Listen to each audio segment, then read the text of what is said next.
Maayong adlaw mga higala. Diya nasad ko aning ikatulong espesyal nga edisyon.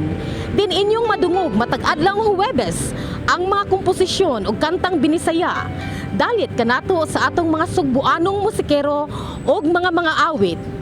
Agnihon ko kamo sa pagpaminaw sa programang Huni ug Awit nga Binisaya. Ang sunata nga inyong madungog karong adlaw mao ang Ayaw Pagsaad nga nahimong sikat karon ug kanunang ipatukar sa mga radyo. Atong ilalilahon ang composer ug mga nag-awit niini.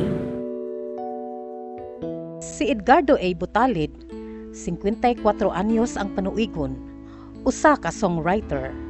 Naigrupo sa banda ug presidente sa Sugbuanong Musikero nga nagpuyo sa Barangay T sa Labangon. Kay nakahatag niya inspirasyon sa pagsuwat sa maong kanta, mao ayang suod nga higala nga nilarga sa gawas. Tawgon na lang nato og naa sila sa long distance relationship. Nakahuna-huna ang gugo nga.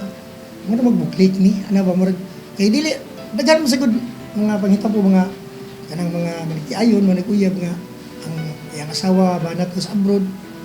LDR ba niya? Mo na nga ko daghan di siguro maga-relate ani ba? Anya gani pag paspas kay yang panmam yang kani daghan views kay tungod sa mga tao nga naa diri kasagaran sa mga naglong distance ag LDR ba muna sila na salamat sila nga nani kanta pero dili man nasakit nga kanta gyud kay ako man nang gitwist ako nang sa paglas kanang nagadayon gina sila ako storya ra gud isabay lang jud ko sa pangitabo ba. Si Jerlen S. Abanyo, 27 anyos nga nagpuyo sa Barangay Inayawan, maoy nagdala sa tingog sa maong komposisyon. Makadaghanang miapil og mga kompetisyon sa pag-awit, apil na sa national level. Sigon niya, pagkadaduon siya sa dagat sa iyang papa, aron mahumol og papraktison og kanta. Gani, 3 anyos pa lang siya nga nisalmot na sa mga kompetisyon, di naa kanunay iyang ginikanan nga nagpaluyo kaniya. Ang mga kantang To Love Somebody ug Bukas na lang kita mamahalin maoy winning pace ni Jerlyn. Actually, marakog na overwhelm kay akong situation ato kay napad ko sa LDR relationship. So, kay na maka-experience ko gamay sa song in which mo to pagkanta na ko sa song kay na-feel ko na ko gamay. And so need ba ani ma-feel ang song no? Para ma-feel po sa mga tao. So mo to like murakog ka nang I'm happy na gipili pod ko ni Kuya Edgar nga mo interpret atong song. Ang saan ko kanimo ako yung gituman kaya nakas akong buhay. Kaya ako magkasalamat sa bisan asa pa na simbahan. Paliwala tumuhin ko ginagawa. Samtang ang mga awit nga si Christian Paul o Rosa, 28 anyos mao ang kaduet ni Jerlyn og nagpuyo sa Barangay Pardo, Cebu City. Siya misugilon nga pamilya sila sa mga tahay ug naa gyud niya ang passion sa pagkanta. Gani makadaghan na siya misalmot og singing competitions apil na sa national level ug sa international competitions. Sigun pa niya, ubay-ubay na siyang nakanta nga Binisaya ug ang pag-awit niya sa duet nga Ayaw Pagsaad mao'y nihatag niya og dakong break sa music industry. Ang pagkanta mo og original song dili lang siya garbo kundi challenge siya sa usa ka singer kung unsaon nimo paghatag og kinabuhi sa kanta. And knowing nga ang Ayaw Pagsaad grabe siya ka deep, very personal no.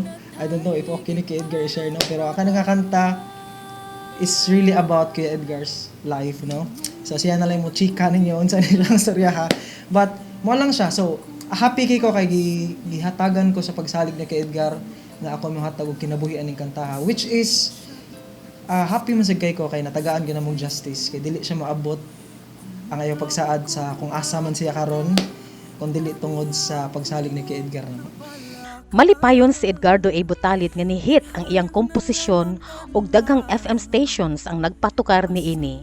Gani kung i-search kini nimo sa YouTube, miabot na kini og 19 million views. Ayaw pagsaad kung dili mong matuman para di ka masalikan.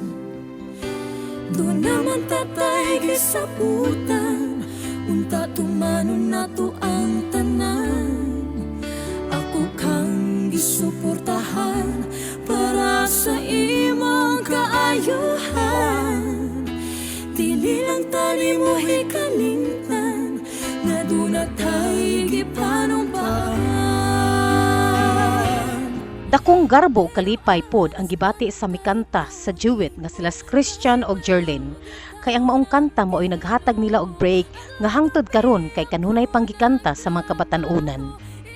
Og mga higala, mauni ang halad sa Cebu City Government Public Information Office. Atangi ang uban pa namong espesyal nga edisyon. Diin lain-laing mga sugbuanong mga awit ug sugbuanong musikero ang among imbitahan nga mopusundayag ug mulingaw kaninyong tanan. Kini ang Huni ug awit nga binisaya. Ako si Maria Charis Baino Pineda. Daghang salamat.